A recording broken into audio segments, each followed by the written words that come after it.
Senate Majority Leader Chuck Schumer, and yes, he is the Senate Majority Leader, believe it or not, has basically said that he will force a vote on reforming the legislative filibuster in the Senate. This is in an effort to pave the way for the passage of a voting rights bill.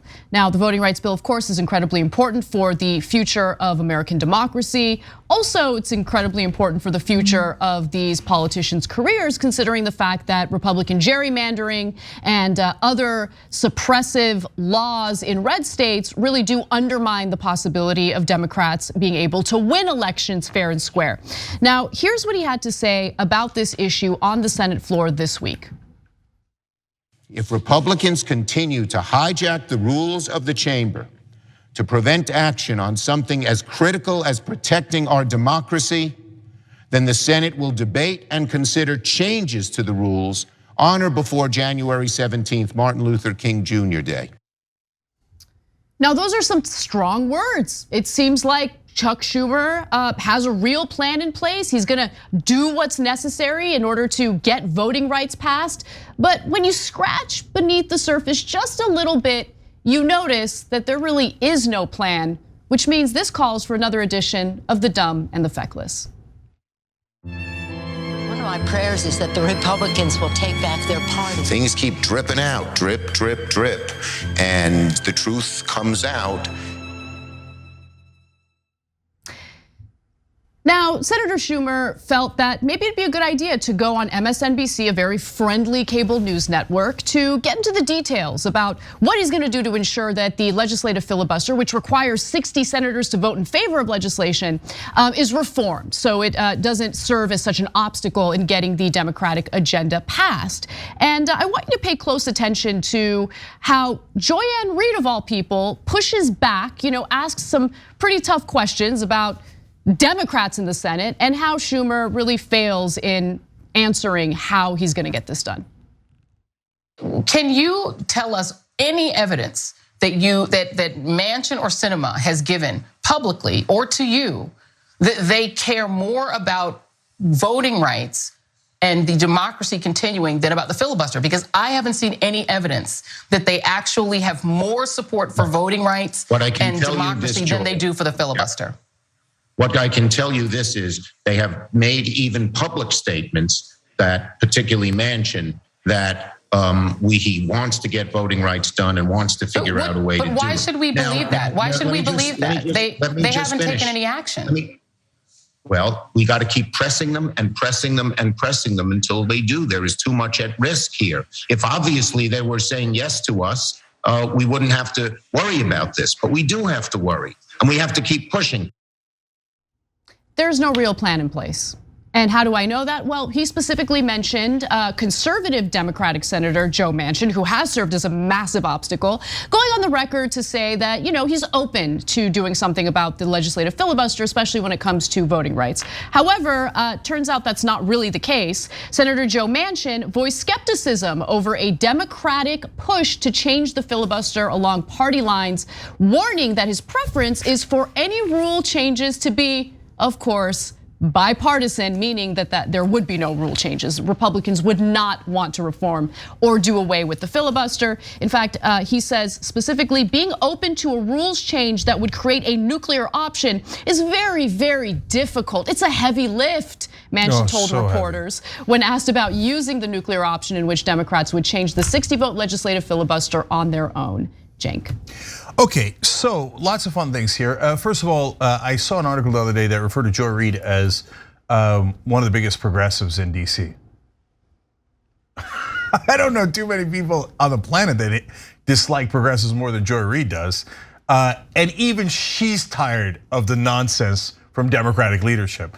Now, I believe her when she says she cares about voting rights.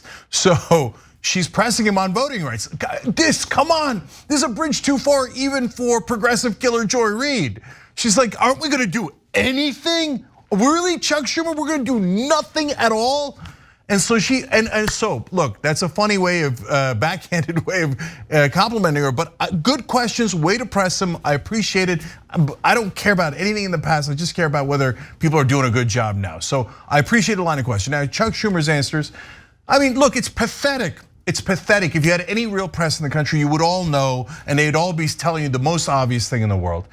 I mean, look, guys, it's not even For the People Act. For the People Act was a good piece of legislation. It was called HR 1 last time around, and the Democrats pretended to be in favor when they knew they had no chance of passing because Trump was in office. Now, when they got into office, they're like, oh, HR 1 has anti-corruption stuff, got it. And they ripped it apart. They have the John Lewis Act now. They named it that because it's weaker. So they want to say, oh, John Lewis, you all like John Lewis, he's a civil rights hero. We'll put our weakest piece of legislation with the best name. So, but even that is not right now, is not going to pass. So look, any reporter that entertains any talk from Manchin or any other politician about how Republicans might vote to end the filibuster, or that for anything, or that Republicans might vote in favor of voting rights. No, you can't let that stand. Otherwise, you're not at all a reporter. There is no chance of that happening. Zero. That is an obvious brazen lie. We'll just say right there and then, really, you have 10 Republicans who are going to agree with Democrats on voting rights? Name them. You couldn't name 2, let alone 10. You're obvious liars. So Chuck Schumer knows that. So now they're going to have to go to, let's do a carve out of the carve out, and maybe somebody could talk, and we won't actually get anything done, but we'll have more talking in DC, and pretty please Joe Manchin. Oh, Cenk, it's very sweet. The idea of even being able to accomplish a carve out for voting rights, because Joe Manchin has responded to that possibility as well. Let's go to graphic 4 here. Manchin appeared skeptical that it would just nix the filibuster entirely. Anytime there's a carve out, you eat the whole turkey. There's nothing left, Manchin said, in expressing, by the way, his admiration and love, devotion, loyalty to this legislative filibuster, which clearly serves to basically carry out corporate interests and block any type of progressive agenda or even moderate Democrat agenda from passing. And by the way, I mean, look, there's an issue, and people might get offended by this. We need new leadership. We need to elect young, energetic people into Congress who actually want to fight for us. People like Nancy Pelosi, people like Chuck Schumer, this type of Democratic leadership definitely, like, it seals the deal in regard to losing again and again and again. I mean, look at them right next to me, look at them. That's Democratic leadership. These are the people who are supposed to fight back against the fascistic Republican Party under Trump's leadership, please. And if you don't believe me, the interview with Reid ended pretty poorly. And I have that video for you right now, let's take a look. But when senators go to them and say, I will lose my election unless we do something about voting rights. When senators come to them and say, we will not have a democracy anymore, not just for 2 years, but for 10 years, and constant senators of all different stripes, including some of our most moderate senators. We have a group of 3 senators who's constantly talking to them, Angus King, John Tester, and the senator from Virginia as well, saying to them, we were not for changing the rules, but we've changed our mind. Too much is at stake. The obsession with holding on to power and not letting it go is hurting the Democratic Party, it's hurting the country. These are not leaders, these are not people who are looking out to represent the best interests of the American people. These are just narcissistic individuals who are concerned with their own profits and their own power. And the fact that there's still no real plan in place to do something about voter suppression in this country tells you everything you need to know about the current Democratic leadership. Yeah, and so first of all, guys, I know no reporter in DC will ever be honest with you, but they're nearly senile. But keep it real. He can't remember Tim Kaine's name. Tim Kaine ran for vice president in the Democratic Party 5 years ago. Tim Kaine, the guy who was VP. John Tester, they're totally incompetent. The reason I have to scream it, guys, is because I'm trying to speak over the rest of the entire media who are all pretending that Biden, Pelosi, and Schumer are master legislators, master negotiators. They're so good at their job when we can see their face melting on TV. And so I'm here to tell you the most obvious thing in the world, but I have to scream it Because the rest of the media goes, oh, don't listen to them, that's ridiculous. No, of course, your leaders are supposed to be senile. They're not supposed to know what the hell's going on. And on voting rights, again, bare minimum. I thought $15 minimum wage was bare minimum. That apparently has no chance of passing. But I didn't even think, like I knew they were gonna get rid of the anti-corruption parts, but I didn't think that they wouldn't pass voting rights. It's political suicide not to pass voting rights, let alone the fact that this is what we've been fighting for like literally centuries in this country. And Schumer said at the very end that it was, quote, too important to give up on. Oh my God, they're considering giving up on it. Oh my God, they're considering giving up on the absolute bare minimum to save democracy. And so in the past, the filibuster was used to block voting rights. And it's still being used to block voting rights. But there is a difference, guys. In the past, the filibuster was used to protect racists about civil rights, voting rights, and anti-lynching laws, okay? Now, that is not the point. I don't want you to get confused because mainstream media uses identity politics all the time.